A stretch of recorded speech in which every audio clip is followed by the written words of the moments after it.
Hello, everybody, and welcome back to the latest episode of Hot Takes.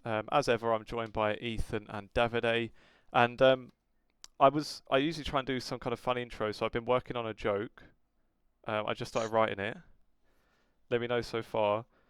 So it says, an Englishman, an Italian, and a Frenchman start a podcast. That's as far as I got. Any tips? Damn. Very deep, I'm man. terrible at making jokes, honestly. So I'll probably let Ethan do it. It's a good, it's, I don't it's a know. It good is. foundation, isn't it? I think.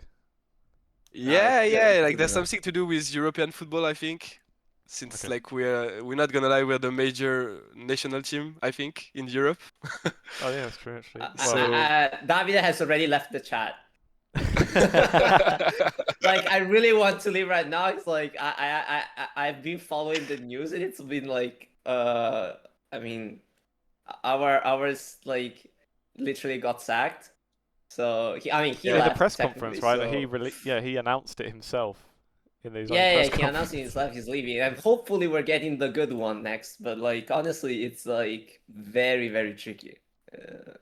Apparently, we have to win like all the next matches and destroy Norway come somehow on the on the double round robin. But I get Not looking good. chills, honestly. It will be another 4 years of sufferance, I guess. Well, you've won something within the last yeah, Euro. You few won years. Euro, no? In Both of you 2020, have. something like that. Bloody hell, I've not seen nothing in my Yeah, but it was lifetime. like yeah, but it was like I don't know. That was like a one-time wonder, I guess. Well, at least it's not been 59 years since your last trophy. It's coming home soon, though, I'm sure. Anyway, let's talk about It's, some. it's not Go on. it's not worse than Tottenham, right? So you're fine. I don't think you can talk about trophies anymore with Tottenham. I'm afraid you can. We stopped being a banter club for 2 weeks. We've made ourselves a banter club again, but at least now it can't be about trophies. It could be about just complete mismanagement and doing ridiculous decisions. But there we go. Right. Stuff like you can. Yeah. Well, as the title suggests, I think the main thing we'll probably be talking about today is the LEC final. But to make sure you guys watch the whole thing, we'll talk about that later, so you'll have to stick around.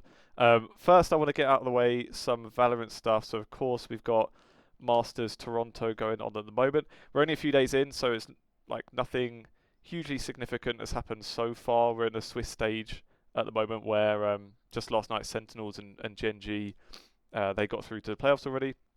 So basically the next couple of days is just working out the next couple of teams to get through.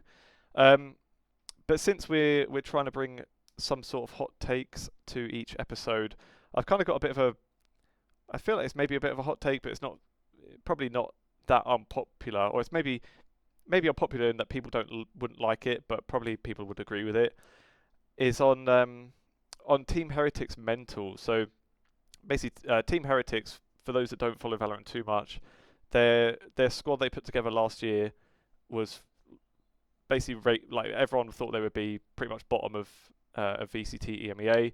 They ended up being like one of the best teams in the world, and they got to like I think last year was 4 different finals, but they lost every single final, and that was international and regional as well. So they got to I think 2 international finals. They got to They were on the champion final, right? Yeah, they were in champs final, lost to EDG. Just a couple of weeks ago, they got to the EMEA Stage 1 final, lost to Fnatic, who obviously has basically been beating them in all of the EMEA ones. And it kind of feels like, and I wrote a little bit about this on a piece before Masters started, just on kind of some of the storylines come into it. And the thing with Heretics is that I keep seeing this talking point. Basically, people saying, I think it might have been like their coach or someone said it as well. It's like they've got this like finals curse where they keep losing, but as soon as they get one, it's going to be fine. Like as soon as they can just win one, then they'll win loads of them and it'll be fine. But just the thing, the way people just kind of brush it off like that to me is like a bit naive. I don't see, with the way that they always seem to crumble in finals, like I don't see how it's not just going to fix itself. Essentially, is what what I'm trying to say. It's not just going to be like they're not just going to get one by I imagine doing whatever it is that they're doing. So like when they lost the last final, I interviewed Miniboo afterwards, and like you could tell obviously like the mental was just like completely like gone, as you can imagine, like total devastation really.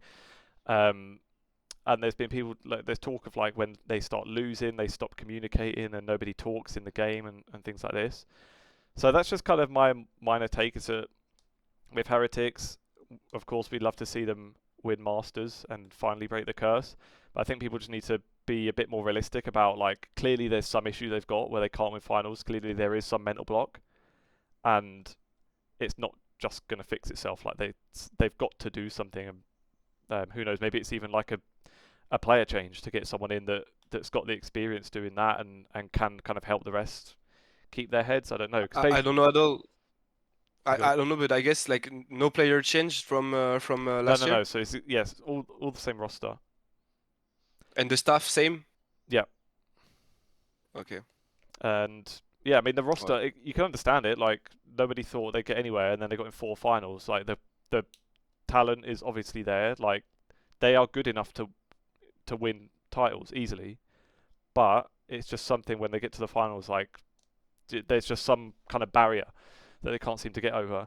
And kind of what that's working towards then is that also, you know, in their first match at Toronto, it's usually this finals curse, but like things didn't look great at all in their first match Evo. Like maybe it was kind of when the defeat to Fnatic in the stage 1 final was kind of hit them hard enough that there are like cracks, or that there's, you know, they're a bit of like a wounded animal. First map in their first match against Perkz, they lost 13-1. The second map was a bit closer, but they still lost, so they lost 2-0. And it's a pretty tight Swift stage where once you lose twice, you're out. So they have to win the next game, otherwise they're gone. Luckily for them, they're against Wolves next, who are like mostly were considered the worst team going into the tournament. So it's like the most free chance they've got to get a win. But yeah, I think if like in some sort of disaster where they lose to Wolves as well and they just go out to the tournament straight away, I wouldn't be surprised if they looked at changing something. Like, yeah, to me it seems like there is some kind of clear mental thing there. But there we go. I was actually surprised by I actually watched map 1 Yeah. Of the match, and I was like kind of surprised, just because I always thought of TH as quite highly in Europe. They were certainly in general. Apart from the kind of losses a to shocker, Fnatic, yeah. they were definitely in better form than Perkz were, like in stage 1. And I mean, they Yeah. came second, Perkz came third in Pacific. Obviously, it's apples and oranges a little bit. But I think Team Heretics would have been the favourites in that. But they just, they come out and they just got battered, basically, at least in the first map.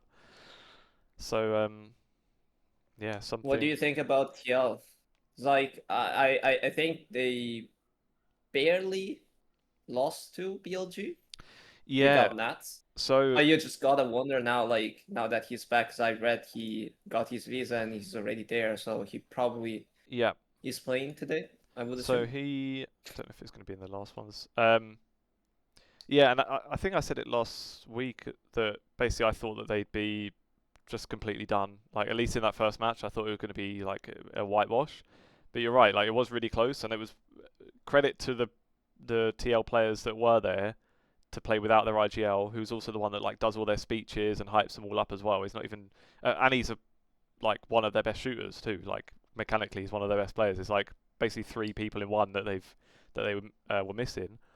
And yeah, they weren't far off beating BLG, so fair enough. But it's the only thing now is like how the practice has looked. Obviously, they barely would have practiced with Nats coming into the tournament. They'll have had like basically 1 day of practice, probably, maybe 2. But I forget who they're up against. But yeah, they'll MIBR. Yeah, MIBR were like destroyed by Gen G, so maybe like their heads will have dropped. I think they were probably rated below TL coming into the tournament as well. So like as long as the practice or like lack of practice with Nats doesn't become too much of an issue, then I think they'll be alright. And then they'll have one of the 1-1 teams to go through, which would probably be like Wolves or somebody. Oh no, sorry, it'd be probably Heretics, and that'd be interesting actually. But we'll see. We're like kind of having to imagine how the brackets could be drawn, but yeah, it'd be interesting with Team Liquid. I think they'll be alright in the next match, but then they might end up with a bit of a tricky one afterwards. Let's move on then, shall we? There we go. My one production mishap that I'm allowed per episode. Sorry, hold on.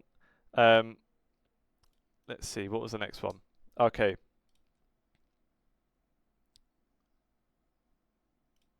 Ready. There we go. Perkz has retired from playing League of Legends. His playing career is officially finished, which kind of seemed expected anyway, like given the last stints he's had. But there we go. One of Europe's greats is definitely not going to play League of Legends anymore. What were your guys' reactions? I mean, I wasn't really surprised. Like, they were like literally the day before he posted about having a child coming. Yeah.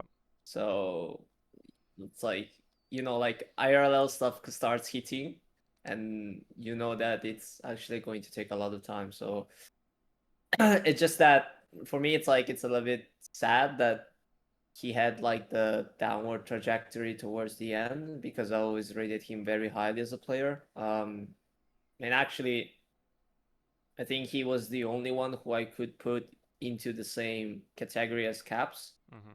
Back on the golden age, let's say, of G2, and then I mean not golden age of G2, but it was like golden age of Perkz as a player when he was there. And yeah, it's like I've always been a big fan of him, and I always hoped that ever since he came back from Cloud9, he would pull it off, especially on Vitality, because I am actually a big Bo fan, so you can kind of expect like my expectations of that team at the time when they like Vitality put down like the super team was very, very high, and being let down at the time, also partially because Perkz kind of underperformed, was not great. But yeah, I mean, wish him the best. Really want to thank him for what he brought us, especially in 2019, because G2 is still the closest team to the golden ever. I actually, hopefully we can keep that for another while. I mean, it's probably not going to happen this year, I would assume. But yeah. I think actually, like you said about like the category is on the category of Caps. I think just like to me, there's also Reckless on that category. Like the greatest European players, I think there are clearly like Caps, Perkz, and then Reckless, and maybe like no, I think even like Reckless is like in my idea of Europe, like Reckless is higher than Perkz. But yeah, actually, I agree with you about like the Vitality part. I think it's very sad that his career end like this, and actually there's also the Chimeretics part, which is not great either. The Rujisak, I'm not talking about it, well, obviously. Well, he played like a top laner, but yeah, I think what is great about Reckless is that he proved that even by role swapping, he can be a great player, and that's something I'm not sure many players did in their career, like to go from mid lane to AGC and then suddenly reach a World Final. And but yeah, if there are other things that are waiting for him, we can just wish him the best, right? Yeah. Yeah, for me, I think like in terms of you talk about like EU goats, like clearly Caps is number one. But when I think of like just the impact on European League, I feel like he could be number one with Caps. I And I think more back even to like before that super team roster. Like I think it was the year before, right, 2018, when they knocked out RNG at Worlds, and it was that series where Yeah. Perkz basically did it single-handedly. Like he was playing on a team with Hyanan and Wadid bot lane against Uzi in like Yeah. wasn't it like the Arden sensor meta as well or something? And Perkz I just like think so, but like it was, yeah. I mean, Hjarnan was playing like Jin and stuff with like, it was like some crazy stuff Yeah. going on. And I remember Perkz like LeBlanc games in that series just like solo Mm. knocking out the best team in the world. And I always remember his interview afterwards with Shocks where he like basically couldn't talk because he was just like so exhausted and like had just given absolutely everything. And yeah, I think in terms of like, yeah, that's that sort of impact for me. He's like way up there, like in terms of European League. The one thing that irks me a little bit is I do feel it's a bit of a shame that that there is always this like caveat now, like it's a shame what happened at the end of his career, but he was great in the heyday and that. And I guess it's maybe a thing where we're just not used to, like in esports still careers are pretty short. So I'm just thinking like in football, like how many football players go and play in the lower leagues for a few years at the end of their career, and we don't knock them for it, or if they're just not that good. Like bloody hell, Buffon was trying to play when he was like 58 for Parma, and he could barely. He was like he was stuck in mud the whole time. But like no one knocks him. But the opposite, in fact, everyone praises him that he kept going.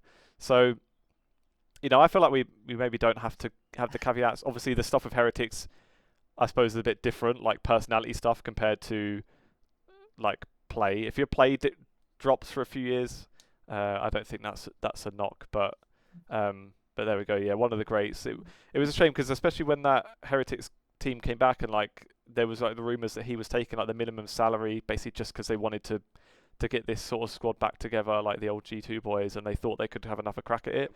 I really wanted that to work. That would have been great, but never mind. But yeah, one of the greats, and Yeah, lots of good memories. Just a few things. I think like there's also another highlights on his career that not many people remember, but you talked about that LeBlanc, those LeBlanc games in 2018, but I actually also remember this LeBlanc game in 2021, I think, with Cloud9, where he basically single-handedly qualified them for quarterfinals, I think it was. Yeah. So yeah, I think he has like even in the more recent years he did great things. And yeah, I think like it's not a shame that he took the bag from Vitality and now he can like pursue his life with his family. So yeah, just great for him. And he also like I think I don't know if you saw the video, but he didn't like close the door to maybe come back on the pro scene, not as a pro player, but maybe as a coach, and bring back Europe to glory. So yeah. Yeah. I feel like I'm taking shots by Lee every day now. Like every time I hop on this podcast, there's like shots because like you called him Buffon, and I'm like kind of hurt because obviously Juve. Oh shit! Yeah. And I'm like, No, Buffon, yeah, He but was people love at Buffon. PSG too. He was Oh yeah, he was yeah. playing for PSG too, bro. Don't. like he That was a played good one. Juve for his entire life. It's like literally the same comparison. But yeah, I mean, I kind of agree with that. But at the same time, for me, it's like he was given a lot of chances. After G2, starting from Cloud9 and then Vitality and then Heretics. So Just like Buffon. it's not like it was just a bad year in that sense. Yeah, no. It's like his form was like actually going down, especially to his peaks. So Yeah. that's something I guess that happens to players as well. But there were some times that just like his plays were a little bit questionable. I can remember quite a few Especially games. the last year or two. Where- No, that's Yeah. fair enough. But wish him luck. Yeah, Definitely. 100%. All right.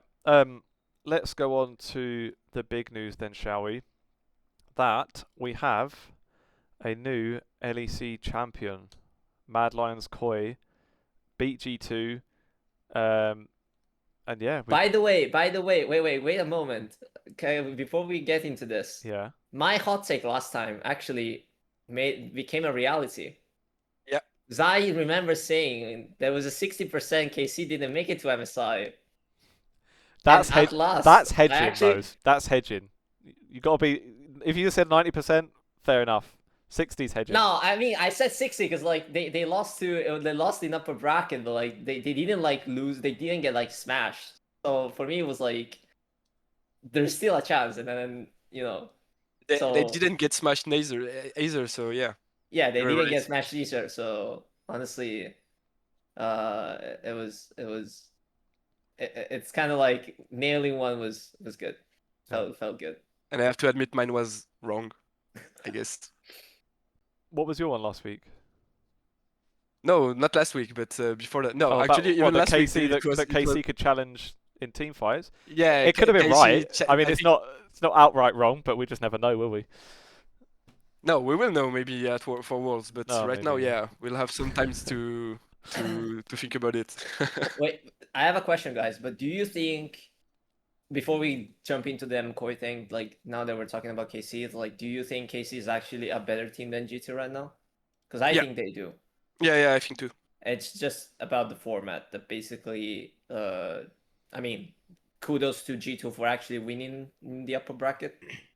But like, I feel like based on how we've seen them play, KC was on better form, definitely.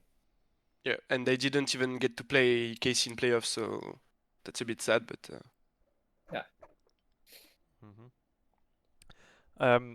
I guess part of the big news as well with Koi winning is Jojopyun. Not only, I mean, it's impressive enough that it's like the first NA player to win the LEC, but then also whenever you look at like the list of mid laners that won the LEC, not a massive list to start with, and there's not exactly any like any players that get carried like in the mid lane. So he was the last one's like, and actually I wonder how long it's been, or if it's ever happened where there's back-to-back new mid lane winners. Because yeah, like before Jojo and Vladdy, the last one before that would have been Larson maybe, or yeah. Would Humanoid have No, been it was there? Larsen, 100%. Like Yeah. Humanoid, it was before Larsen, yeah. Who was on Mad Lions when they won in 2023? Oh yeah, you're right, Niski actually. Niski. Niski. There you go. Yeah, like Niski, Larson, and then who else is there? Like before that, it's like Caps, Humanoid. Febiven, Perkz. Yeah, that was Humanoid too. Yeah, Caps, Febiven, Perkz. So then we're looking at like fucking Xpeke or something. Like if we're going back that far, like there's not a massive list. Like it's a pretty high standard to win the LEC as a mid laner, and Jojo's done it now. Again, as you know, another newcomer, but an NA player as well, which is crazy. Like a few years ago, when all that VC money was flying around, you could never imagine that happening, really. But yeah, what was your guys' reaction to like the final in general? Like just before that, I think like talking about Jojopyun, like the main thing about him is that his winter was really bad. Like on an individual scale, he was like really not at all on the top mid tier list, you know. But he came back very strong in spring, even in regular season. I think even us, we put him like second place in the All Pro team, right? Or third, I don't really remember, but yeah. Top 3. And like his playoff were like he was by far the best mid laner in the league in playoff. Like just as Vladdy in winter, I think. And yeah, other than that, speaking about Koi, I think one thing that stood out the most to me is their lane swap systems. Like they are so good at it, and they were actually already so good at it like last year. It's the reason why they qualified to Worlds. It's the reason why they beat G2 in BO5 last year. It was like only about lane swap because they were so good at it. I don't know if it's their staff or something, but they understood that very well. Like I think they might be one of the best team in the world at the macro game in lane swaps. And other than that, yeah, they are just so clutch. Like it's crazy to see. Like I remember Davide talking about Fnatic being like high floor, low ceiling. Mm-hmm. I think it's the exact opposite for MKOI. Like they have, I think, a low floor. Like they can be very bad, and that's also why I'm a bit afraid for GMSI. Like if they don't take things seriously and they don't like, you know, put on the hard work, put on the hard preparation and everything, I think they can be very bad. But when they work and when they prepare a lot and everything, they just look like they did this weekend, and they can be one of the best team in the world. Like maybe not in the world, but they are for sure like one of the best team in the LEC, and they completely deserve that trophy. Like they were just the best team in playoff.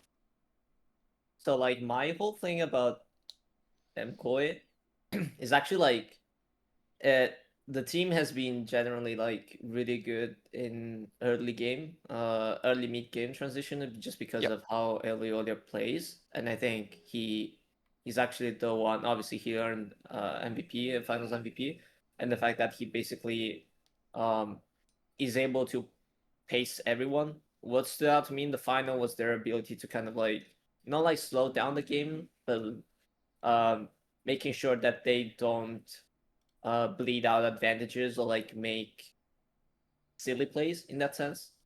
And just basically slowly choke out G2 into a bigger lead. The one thing I'm worried, this is not technically a worry, but just like it's been a common trend about basically Koi and then Medlines in the past, is that when you're going to face Eastern teams, you're going to have the same type of playstyle from specific Eastern junglers. And if Elioda struggles, then the whole team struggles. Yeah. And that's something I'm always scared heading into internationals, because it's really hard for MKOI to actually take advantage of their strengths, which they can not abuse in the LEC, but they can like draw out a lot more. But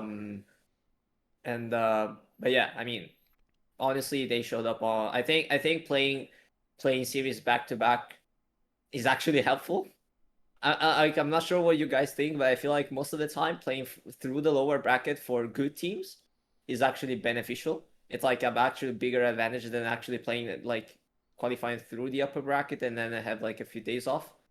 Also because I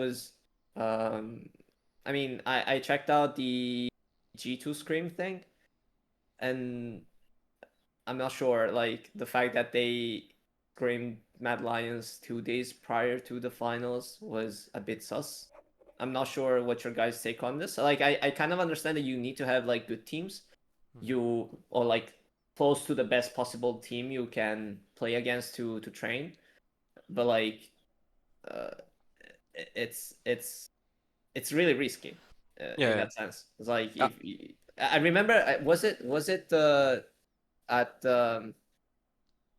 in the LEC winter as well. Like Casey screamed against G2, and they Exactly. basically kind of like throw out all the how do you say, the strats in that sense, and then Yeah, they got exactly. destroyed. I think it was Rea, the head coach of KC, that said right after the win that G2 like showed up showed them everything in scrims like right before the finals weekend. And so I think maybe that's the reason why they didn't want to scrim KC this time. Also because I guess they thought that KC would be in final, right? So that's why they scream MKOI. So yeah, they just, I think, didn't want to do the same mistake as they did in winter. But at the same time, as you said, they maybe showed their strats to MKOI, and actually they lost the scrims against them before the final. So yeah, it's just a lose-lose strat for them. So maybe they'll just stop screaming the LEC finals weekend teams, I guess. I feel like it could be even a risk, like to the mentality. Imagine you scrim the same team. Imagine you scrim them 2 days before, and they've just absolutely smashed you 2-0. I know that like it's saying here that 3-2, 3-0. Sorry. Obviously we don't know how these games went. It says that it was 3-2, so you'd imagine it was pretty close. But if you imagine they'd scrimmed and it was 3-0 and they got absolutely battered, and then 2 days later you've got them in the final, like that can't feel great. I mean, I suppose these kind of things depend on the player, because maybe some players could be that could be their motivation or whatever, but just all round it does seem like really risky. I'm guessing maybe there was no other teams scrimming, because the other ones is Heretics Academy, Gentlemate, so it's like I guess their only options were like EU Masters teams. Yeah, I would assume right now that most LEC teams are on break anyway. Yeah. So like if you see it's like TH was the last one aside from MKOI. So I would assume that everyone after they got eliminated or like close to elimination just stopped screaming. But yeah. This is where the whole thing about the last time we chatted about like having not necessarily like 10-man rosters, but just like what if you actually have rosters that you can fiddle with regarding with all the team comps and then all the combinations with fearless draft with your own players, so that stuff doesn't Yeah. get actually uh brought out against potential Yeah. opponents. I mean, with that, Having even a it's great a matter, academy. an academy. yeah, it's like it's like a high. I mean, the only point would be like you need to have a academy team that's like kind of worth screaming against, because usually the gap is quite tight. Um, but this is where I think having an academy team that can actually allow you to do in-house screams comes in and gets a lot of value, and you can also do that technically heading into all the international stages. That's what Because yeah, KC did. That's what KC did. I think this weekend they said in interview that they screamed against KCB. And actually, when you talked about like competitive academy team, KCB I think is one of them, right? They went to yeah, two LFL finals and yeah, but just yeah.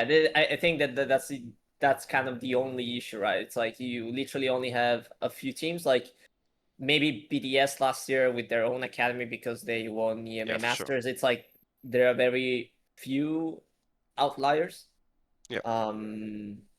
But honestly, I hopefully it becomes kind of like the standard, let's say, in the future years.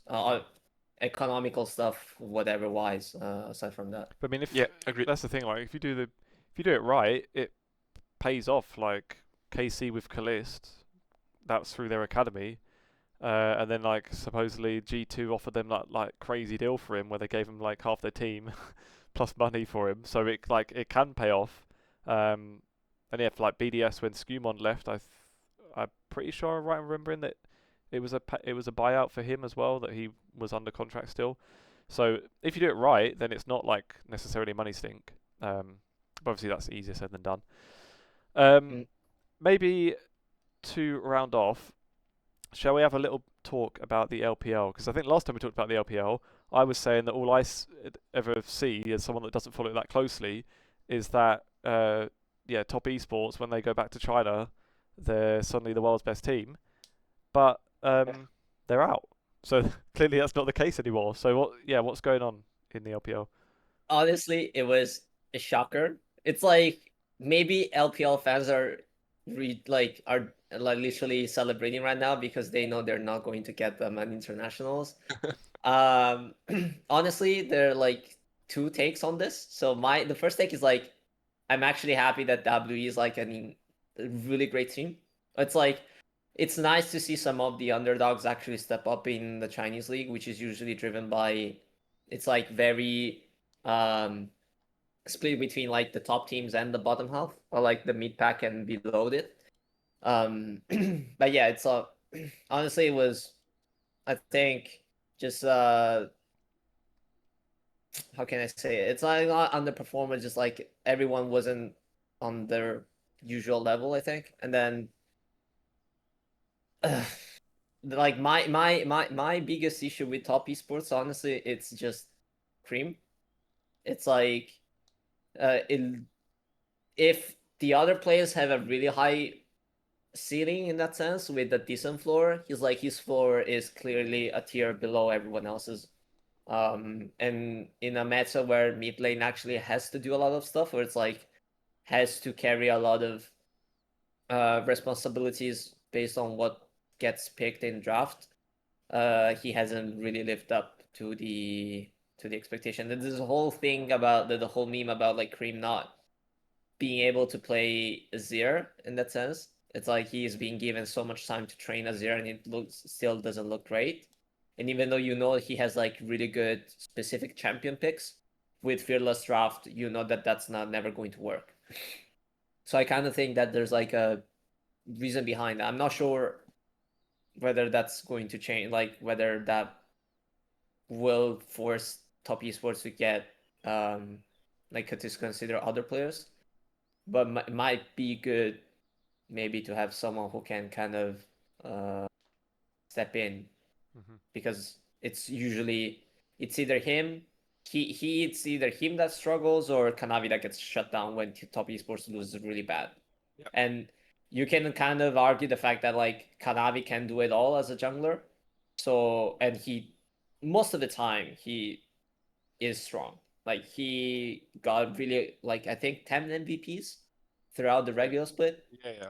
And coming from a jungler, that's really says it all basically. But Especially this pick is one of the best, right? yeah, and especially in a team where you have Jackie Love, you know, you're expected him to be actually the one carrying. But yeah, honestly, WE, the one player I've been really happy about is Taeyun. I shit on this guy literally the whole last year on the LCK because I thought he was playing terribly, but like he's actually been being quite consistent, and I still remember that like that reel from the LPL like IG page where he's just like giga chatting like standing in the mid lane. He was like on Varus and he basically like he basically stood still and dodged 3 skill shots. He was like he wasn't like fake moving. He just like moved a little bit, stopped, and then someone like an opponent threw an ability at him, and then the ability like literally passed him by, and it happened 3 times in a row in like in the span of 4 seconds. It was like super mega giga chat. And yeah, and actually mine is Monkey. I think this guy has been very good off split. I think he's been carrying W to be honest.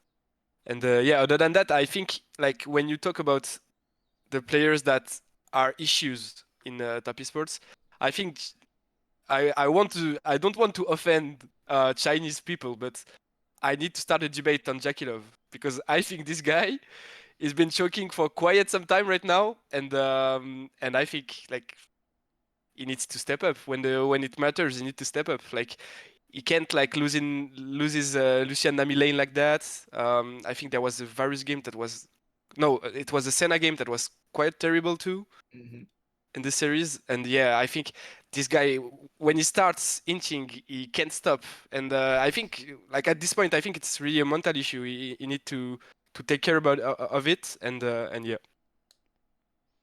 Well, that was I mean, I always still like remember the slap. yeah. Sorry, like the slap on from Annie when he was playing Lucian. It's Yeah. like he got ulted and then basically he tried to deal some damage, but like he walked into Annie's ult, and I'm like, what? Why? Yeah. You could have lived there. And do you remember like that time? I don't know if it was last year or something, but that time when he like it was for the qualification to Worlds, and I think he jumps in on Zeri and just completely slow the game. Everyone remembers that one, literally. Yeah. The E over the wall thing into into ultimate into death. Yeah, exactly. Like yeah, it happened too many times, right? So like, now he needs to do something. Who's the favourite now then? That's left in the playoffs. Well, I think it's still BLG, even though they just lost to AL, right? But I think it's still BLG because I think AL performed very well. But as you said, Davide, right before, I think the lower bracket is a buff, to be honest. And I think especially AL, which is a team that, you know, when they're confident, they are very confident. I think BLG, like whoever it is, IG or WE, they will smash them, I think, to be honest. And I think that after that, like they know now how AL want to play. And I think that they will probably beat them. Also because I think macro-wise, I think BLG had the upper end on the series, to be honest. Like they made, like, I don't know, there was a play that actually completely shocked me. It was that Ornn that, I don't know if you saw it, but the Ornn was coming back on bot lane. And like Knight, before even they can see the Ornn, like I think it's Bin is waiting between the 2 towers. And even before they see the Ornn, Knight preemptively TPs on a ward bot, and it's just like and it's just like right before the time that Ornn is coming back on lane, and he ults to join Bin and kill him. I think that those kind of play are crazy, man. They're doing some macro decision. I don't know, like I never saw that in my life, you know. So yeah, I think BLG like might have the upper hand in the end, but yeah, I don't know what's I your mean, take on that. so I still think like BLG is probably the one. It's like the series with the AL still think like blue side has so much advantage currently. Yeah, it's Like crazy. literally their all matches are being played. I feel like most of them are won through blue side. And even like game 4 against yesterday, it was like a really big stomp. Like insanely big stomp. Yeah. So I'm actually happy that AL made it. So that kind of sets me up because the whole thing for me, it's like I always think like BLG is out of the 10 times they would play, probably BLG wins most of them. I'm happy that AL kind of made the upset happen. And also like honestly, it's good to see Shanks finally getting international. It's Yeah. good to see Flandre back. It's good to see Tabe actually, I still think Tabe is like literally the best coach, probably definitely in China. I would also probably say in the world because the magic he has been doing over the past 2 years, 3 years, it's actually honestly insane. It's like he gets good players, but he doesn't get like the super players. He kind of just makes them click. Everyone, Yeah. all the at the same time, all the time, consistently. Like he basically brought back KO and Hope. Like Hope was like meat pack at best. He's looking pretty solid, and KO like honestly last year was, I don't know. It's like I don't know how, I don't want to say a really bad word, but it's kind of invisible in that sense. Yeah. And he's now basically like insanely good. And even Flandre, no? Yeah, I mean Flandre. I always thought Flandre highly. He's like he's maybe not as good as the tops, especially when it comes to carries. But like the whole AL team has a really good balance. Um, the one thing for me is right now is like IG has potentially the upper hand over at WWE, but my issue with IG is like you never know what kind of IG you're going to get. Because like I thought they were going to get eliminated in the round before, and then Yeah. they showed up convincingly against Weibo, or like decently convincingly against Weibo. And then if if IG actually gets through and then plays BLG, that's another set of complete another story. I'm not For just the sure. sake of even though I think BLG is probably LPL's best chance internationally, I would be down to having either W or IG at MSI, just for the banter. And Uh, also, I think the viewership, if it's IG, it's even yes, if higher, it's right? IG, it's going to be incredibly high because Yeah, like there's it goes back to 18. 2021, like Oh, 2021 with like Worlds, the whole thing. But yeah, the honestly, like LPL is incredibly inconsistent right now, and yeah. that's an issue. It's good to see because you get so many upsets, but that also raises questions on the team's level because I feel like what they struggle with is like actually it's something. I think it's actually like the fearless draft actually messes up a lot of the interaction they have because like you can really get good prep because you're playing so many against so many teams, and each team, like you might lose to a team that isn't that really strong, but in that particular game I might have gotten a better draft or like a better game plan, executed it better on the day. But are you actually, you tell yourself like, do the teams when they go review, it's like, are we actually worse than them, or did we just play bad on stage? It's like when you get so many matches throughout the year, it's really hard to then go back and be very analytical on the mistakes you've made, especially when also, for example, Top Esports was super good with prior to lane swap. Then they got into first stand, lane swap was done. They basically got shit on, Yeah. literally. And so it's like when you're so good at something, because that's how you can be able to be consistent during the regular season and beat most of your teams, then you get then you struggle the moment you're off your comfort zone. Yeah. And I feel like Korea does a better job on this, just because of how basically they've approached the whole league, I guess. So like throughout the past few years, LEC is actually doing this better, just because I feel like LEC's coaching staff is really creative and trying to. They know like they cannot bridge the gap mechanically, so they try to find it through like other stuff. Actually, Eastern players are the ones that can match, I think, the LCK ones. But then the issue comes in now because with the drafting thing and like how you trying to create suitable identities between the players and making sure there's good balance among all of them. And I think that's why AL is now winning, because they're actually the best one at doing this. And they are very creative too in drafts.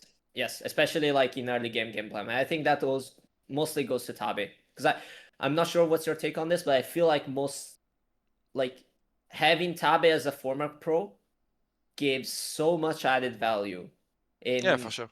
how you add insights, and then the reasoning behind he better understands the reasoning process behind players better, like why are they making certain stuff rather than others. And over time, once you nail everything down and then you try to break down everything, the players actually can also get into like Tabe's mentality and vice versa. So there's like all constantly exchange and feedback, and I think that over time gives a big value. And then if you think about it honestly, like AL has been the most consistent team out of all the teams this year. Even in winter, yeah, they just didn't make it to first step because there was one team. But like they finished at the top last split. They're finishing at least top 2 this split. Yeah. And they went to the upper bracket too in winter, right? Yeah. Yeah. True. What makes you think that they're not going to make it to Worlds right now?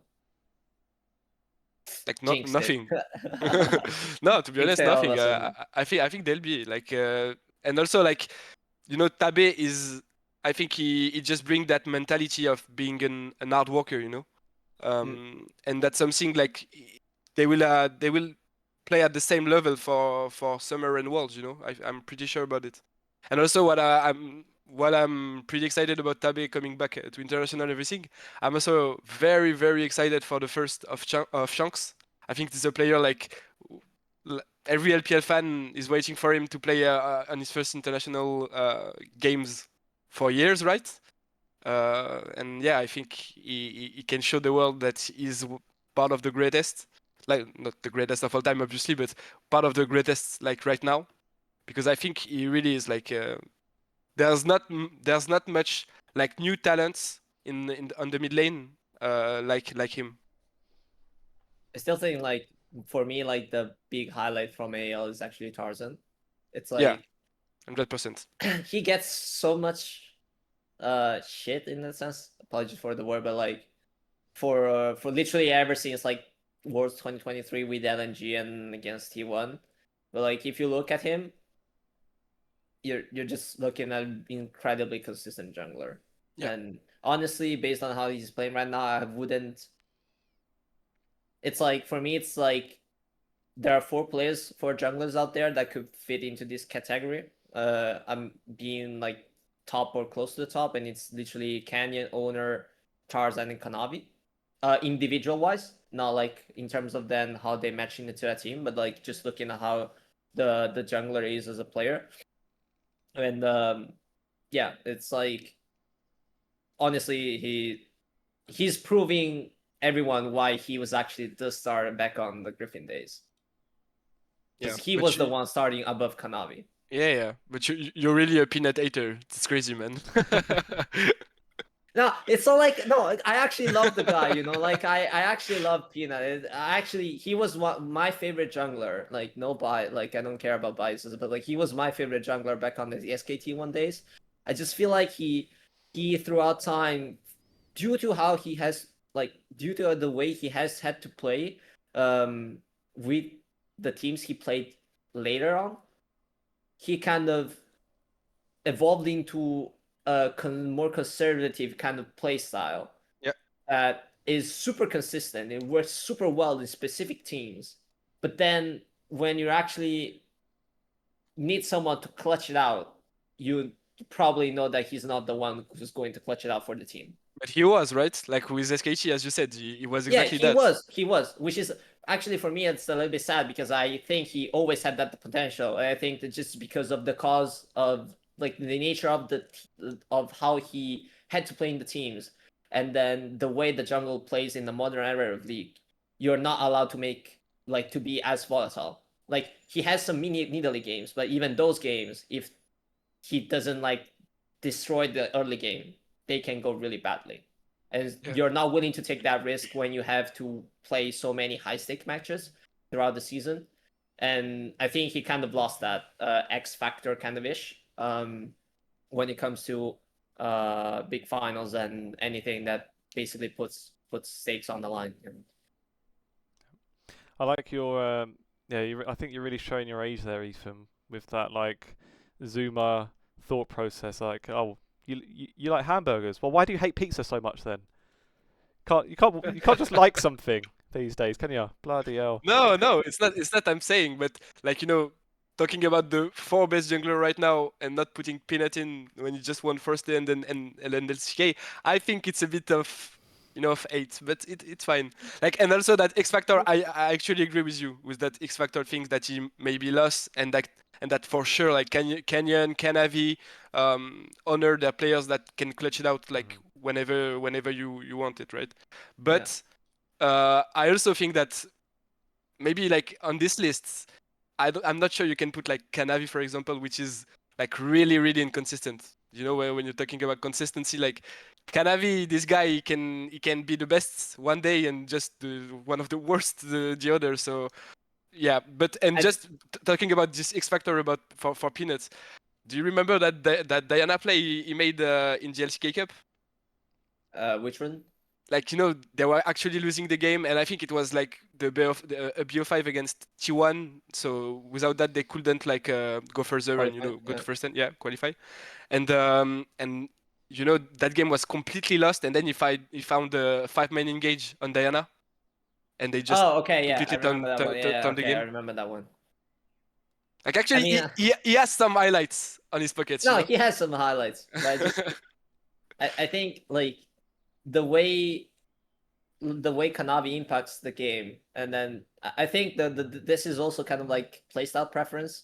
Yeah. So I am a jungler myself, and I like seeing high tempo players, like people who are constantly making stuff happen on the map. And Kanavi is that kind of player.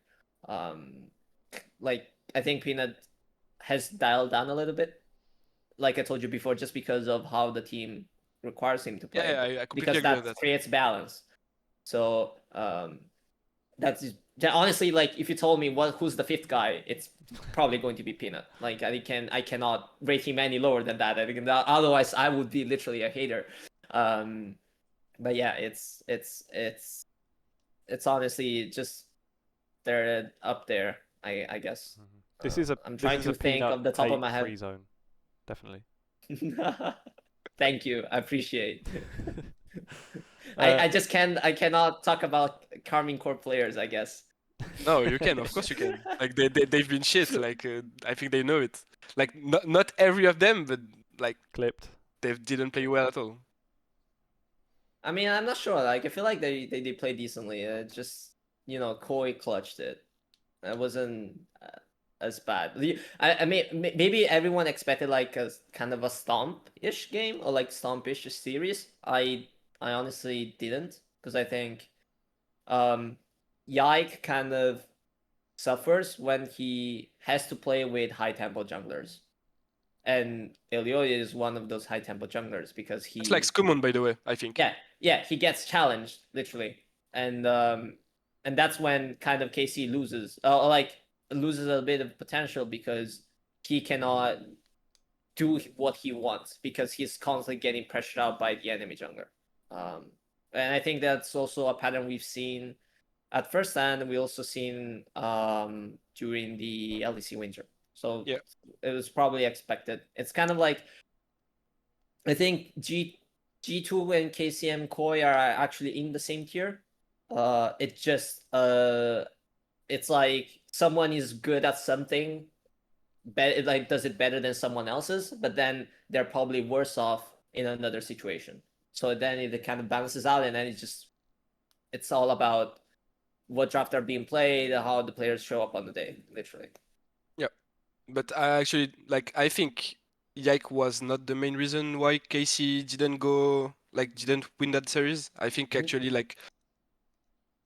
both carries underperformed. Vladi and Kalist, they underperformed a lot, right? Like Kalist, I think in playoff he didn't have such a great time. I remember so many plays where he get catch, like a bit like Jakilov, like he make the step further and you're like, what the fuck is he doing, right?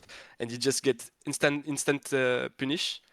And yeah, Vladi was just not at all on his standard. Like he got completely gaffed by Jojo, I guess. Which is kind of fun because it was like the complete opposite in winter. So yeah, I don't know if it's like Jojo. I think it's a bit of both, but I think Jojo just raised the bar a lot, and Vladi just underperformed compared to winter. And yeah, I think other than that, actually, I think the top side played pretty well. Yike and Kana, they played well. I think just also Targamas, he deserves some credit because he's usually the guy you're gonna point. He's been the main reason why this team didn't perform and everything. And actually this time I think he played well. So yeah, I think Kana had a rough game 5 also on his Renekton. I think there was many other picks he could have go for, but yeah. Anyway, I think that play, I think Supa just completely won the series on his own by lane swapping that well. And yeah, they just didn't expect it, and he was just on every play. And when Jigs get goals, she wins the game. What do you think? I mean, that was on our list, but like, I just wanted to quickly touch on the LCK. Yeah. Sure. What do you think about KT. KT? Yeah. Like, I'm like so confused right now, so confused. Because literally, they're playing this weekend, and we're going to get JNGL Chile first, so we know who's going to get to MSI first. But it's like, I was probably expecting a 3-0/dominant win against DK because of how DK is. The Nongshim one was not in my list. Yep. And honestly, it's like, that's not the ADC I know. It's like, I'm not sure who's playing on, like, Yeah, Dogdom has been smoking something. Yeah. Because it's either he got like into the time chamber thingy. It's like, oh, like I fucking locked in for playoffs. He never did, But so honestly, why it was now? like, it's like, I mean, honestly, the better. But it's like, now I'm like, as someone who would love obviously to have T1 at internationals once again, it's like, you're not even sure you're going to be one between Genji and Hanwha Life, and now you also have another one who potentially can challenge you. Yeah. Because And I think BDD has been honestly insane, and yeah. then Also, cause I Cuz has been like playing good, even though he's like very sometimes rather inconsistent. yeah. But I feel like when he's on his A game, he's actually Yeah. close to the top junglers, you know.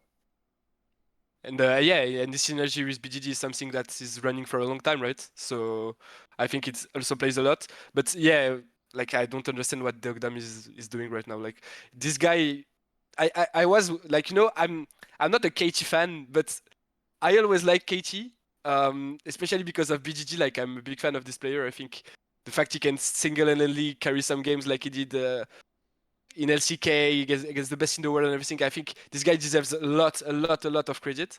And actually, right now he's showing, he's proving it again. But yeah, I was the guy that was saying to my friends, "Hey guys, I think if Geogdam is leaving at the end of the split and we just take Jable, like KT take Jable, actually something can happen, right? I think this team has a lot of potential if you just bring in Jable. Of course, there's perfect on top lane that's is far from the best top laners in LCK, very far. But they are taking it. I think they agree on taking it. And yeah, just like I don't know, like this bot lane, I had no faith in it. And actually, Life is very good, but when he's playing for mid and with the jungler, so I had no faith at all on Deogdam. But yeah, he's just completely running the LCK right now, I guess. And yeah, I think actually you had a good point. Is that we're not sure that like if KT plays at this level until the end of playoff, I think they might have a shot at qualifying for MSI. To be honest, I don't think they'll be better than Genji in the end, but they might. Well, actually, something funny is that there's one team that I think can challenge Genji, and it has always been, to be honest, in regular season and everything, and it's KT. So if they get to that final against Genji, it can be very, very fun and very spicy, to be honest. Are you doing that What's your that thing prediction? that all KT fans do in that they get their hopes up and then they get completely crushed at the end? Be Exactly. careful. Be That's careful. exactly what's. Yeah. But you can't. You like this team brings you hope. You know, like there are some teams that are doomed. Like imagine you're a Fnatic fan. You should then be like, if you watch KT and you just like, oh, I'm gonna be fan of this team. Well, your heart is full of misery, right? Yeah, I've got experience with that sort of thing. Yeah. You're a Fnatic fan, Lee? I didn't know No, that. well, no. But you know what I mean. But you got Yeah, okay. sport is for the drama and the dreams, isn't it? If you don't let yourself believe, then what's even the point? Why are you even a fan? Yeah. Davide, what were you going to say? What's the predictions of who's going through, or what? Yeah, like basically everyone, they're slowly locking in everyone. So I just wanted to hear your thoughts on those two MSI from LCK, because Genji's they're got to the get only the first region one, right? that gets to. Huh? Genji's got to get the like. Surely they're getting the first slot. Don't you Yeah, I think they will. I think they will stomp HED, to be honest. And then final, I don't know, but I think they will stomp HED. I'm not fully convinced on this take, honestly. Okay. Like I would be. I don't know. Because like there has been a long time, like it's almost like more than a week of prep. So, and I feel like I think most of the time Genji would win. I just think that HLE can kind of raise their ceiling a little bit when they get more time to like figure out their way to beat Genji. I mean, Yeah. the whole thing for me is like I would assume I don't have inside info on this, but like I would assume like HLE is probably just telling themselves we make sure we stomp, not like stomp, we win. We try to maximize everything we can do against Genji, and then because hopefully that gives them a good enough showing that they can then replicate into the second series, of whoever goes up, like whoever wins between KT and T1. The whole thing for me, it's like I don't think it will be a stomp. Like I hopefully don't. I hope it's not a Yeah, stomp. me too, for sure. But like, I would be down to seeing a 5-game series, and I probably see a scenario where that goes. I have no clue about T1 KT right now. Literally, it's like Yeah, I'm so lost. It I can think it literally can be anything. It's like hot take, hot take moment. Yeah, go. KT wins. Yeah, and then they KT win again. wins. No. They just win Okay. against T1, but it's like Okay. I don't know. It's like it can go really bad. It's like KT can just show up and do it. Doubtfully a 3-0, but probably a 3-1. Whoa. And That's a take. I definitely see a scenario where that can happen. Also because the one thing, however, I kind of want to point out is like, Doctam has been playing Saya, Senna, and Varus on both series. Literally, the 3 games he literally played the same champions in rotation. But you know that literally these are the 3 ADCs that Guma plays confidently. Yeah, that's true. And so like my kind of like whole debate will be based on how the two teams approach the drafts. It's like Maybe they'll I begin think Smash.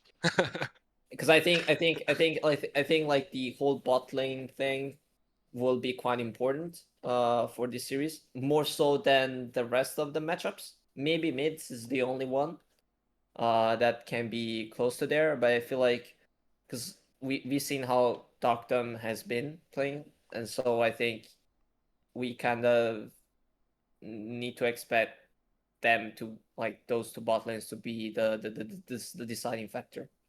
Yeah, I agree. And actually, I think like while I think Genji will stomp HLE, I think it's because HLE is a team that needs momentum to actually like grind and win everything.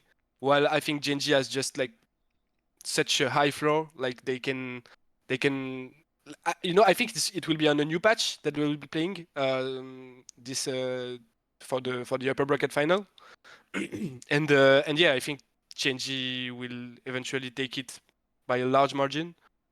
And yeah, I think after that the problem is I think KT will win it too against T1 actually, but T1 are obviously full of surprise, so maybe they can take it. And after that, there will be like, to me, there will be KT HLE, and then I think KT might have a harder time to play against HLE, especially because I think on the top side there will be too much of a gap. I can definitely see that.